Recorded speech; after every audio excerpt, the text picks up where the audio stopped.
ठीक, तो आज लेकर आई हूँ मैं महेश्वर सूत्र या शिव सूत्र। इनकी संख्या है 14, जो कि आपको टीजीटी, पीजीटी, टेट, सीटेट और सुपर टेट के लिए उपयोगी हैं। संस्कृत की क्लास स्टार्ट करने का मौका नहीं मिल रहा है, तो मैंने सोचा लाओ बच्चों की सुविधा के लिए इसको बनाकर वीडियो डाल देती हूँ। तो यहाँ महेश्वर सूत्र या शिव सूत्र, पहला क्वेश्चन आपको यही कई बार पूछा गया है, सुपर टेट में भी आ चुका है क्वेश्चन कि महेश्वर सूत्रों की संख्या कितनी है, तो 14।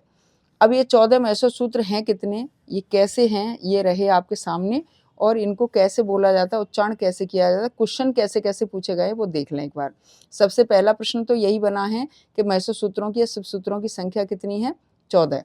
सबसे पहला है अयुण, रिलक, एओं, एओच, हैबरट, लड़, यमगणनम, झवय, गढ़दस, जबगढ़दस, खफ चठथ, चटतब, कपय, शशर और हल। ये 14 महेश्वर सूत्र हैं।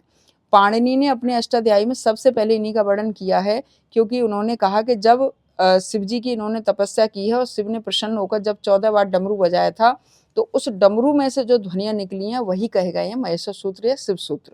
तो ये 14 महेश्वर सूत्र, पूरी वर्णमाला इसी में से है। जैसे अ, इ, उण, ऋलक, तो ये अंतिम जो वर्ण है वो कहा गया है, प्रत्येक महेश्वर सूत्र का अंतिम वर्ण इत संज्ञा कहलाता है। जो हलंत वाला वर्ण है उसे हम इत संज्ञक वर्ण कहते हैं, और तस्य लोप सूत्र के अनुसार उसका लोप हो जाता है, यानी वो गायब हो जाता है, बाकी अन्य वर्ण माने जाते हैं। तो अगर इसमें देखें तो अ, इ, उ, ऋ, र, ये आपके 5 जो हैं यहाँ से लेकर यहाँ तक, ये ह्रस्व स्वर में आते हैं। ह्रस्व स्वर, संस्कृत में इनको ह्रस्व स्वर कहा गया है, और इनकी संख्या है 5, अ, इ, उ और ऋलक। ठीक है, तो ये हो गए आपके 5 ह्रस्व स्वर। अब एओं और एओच, ये कहें तो संयुक्त स्वर हैं, ये संयुक्त स्वर 4 हैं, संयुक्त स्वर। तो संस्कृत वर्णमाला में 5 और 4 9 स्वर माने गए हैं, 4 ये संयुक्त स्वर। दीर्घ इनका ही बन जाता है ह्रस्व वाले का, इसलिए दीर्घ नहीं आए। महेश्वर सूत्र में ये 9 स्वर आए हैं, पाणिनि के अनुसार 9 स्वर माने गए हैं। तो ये हो गए। अब यहाँ से देख लेकर चा तक, आ से लेकर चा तक, यहाँ स्वर कहा जाता है अच को। संस्कृत में अच कहते हैं स्वरों को, अच का मतलब है स्वर। ठीक है, और इनकी संख्या मानी गई है कितनी, 9। 5 ये हो गए, 4 ये हो गए। तो 1 2 3 4, 4 महेश्वर सूत्रों में आपके सभी स्वर आ जाते हैं, 9 स्वर, जिनको हम अच कहते हैं। अब अगर देखें 6वें और 5वें और 6वें में, तो ये आपके अंतस्थ व्यंजन आ जाते हैं, अंतस्थ व्यंजन। तो अंतस्थ व्यंजन आ गए, इनकी संख्या कितनी है, अंतस्थ य व र ल, य व र ल यानी 4 ये हैं, इसके अलावा हा भी इसमें आ गया है। हा 2 बार जोड़ा गया है, हा एक यहाँ पर और एक अंतिम वाले हल वाले में, तो अंतस्थ व्यंजन आ गए। 7वें महेश्वर सूत्र में अगर पूछे तो पंचम वर्ण आ गया इसमें, पंचम वर्ण। तो इसमें आ गए पंचम वर्ण। ये रीट में क्वेश्चन आ चुका है आपका कि नासिक वर्ण या पंचम वर्ण किस महेश्वर सूत्र में आते हैं, तो 7वें महेश्वर सूत्र में ये आते हैं। अब 8 और 9 में झ, भ, घ, ढ, ध, ये वर्ग का चौथा वर्ण, वर्ग का चतुर्थ। तो वर्ग के चौथे वर्ण जो आपके इसमें आ गए 8 और 9 में। 5 वर्ण ये हो गए, ठीक है, और ये हो गए पंचम वर्ण 5 ये हो गए आपके। फिर इसके बाद आ गए 10वें ज, ब, ग, ड, द, यहाँ पर आपके 10वें सूत्र में ये आ गए वर्ग के तीसरे, वर्ग का तृतीय। तो तृतीय वर्ण जो है वर्ग का वो इसमें आ गया आपका, ये भी 5 हो गए, 1 2 3 4 5, ये पंचम। ठीक है, तो ये 5 वर्ण हो गए।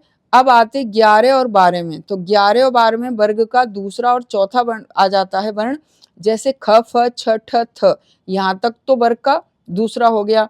च, ट, त और क, प, ये हो गए आपके वर्ग के पहले। तो वर्ग का प्रथम और द्वितीय, तो प्रथम और द्वितीय वर्ण जो है ये आपका आ गया इसमें, और इनकी संख्या हो गई 10। फिर इसके बाद आ जाते श, श, श और ह, ये हो गए आपके ऊष्मीय व्यंजन, ऊष्मीय व्यंजन। ऊष्मीय व्यंजनों की संख्या हो गई 4। तो ये सभी पूरी वर्णमाला आपकी बनती है, कैसे हैं, पहले ह्रस्व स्वर फिर संयुक्त स्वर, पूरे स्वर आ गए, ह्रस्व आपके 2 में और ये आ गए संयुक्त 2 में। तो 4 तक तो आ गए आपके ह्रस्व, और 5 से लेके 14 तक ये आते हैं सभी व्यंजन।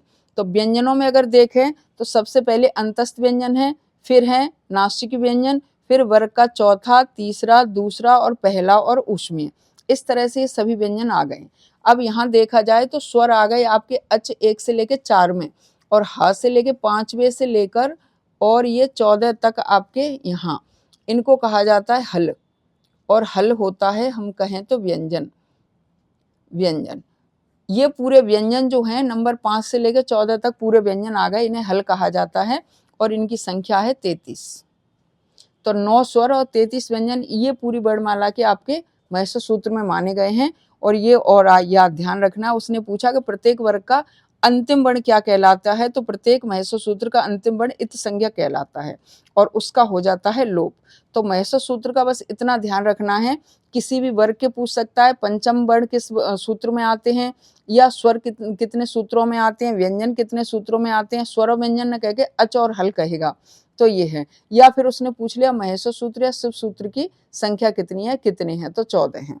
तो ये आपके हो गए महर्षि सूत्र। इनका अगला टॉपिक आपको जो मिलेगा वो मिलेगा प्रत्याहार, कि इन्हीं महर्षि सूत्रों में से 14 महर्षि सूत्रों में से 42 प्रत्याहार बनते हैं, वो कैसे बनते हैं, उससे भी एक क्वेश्चन आता ही आता है। एक प्रश्न आपका यहाँ से बन जाएगा महर्षि सूत्र से और एक प्रश्न आपका बनेगा प्रत्याहार से।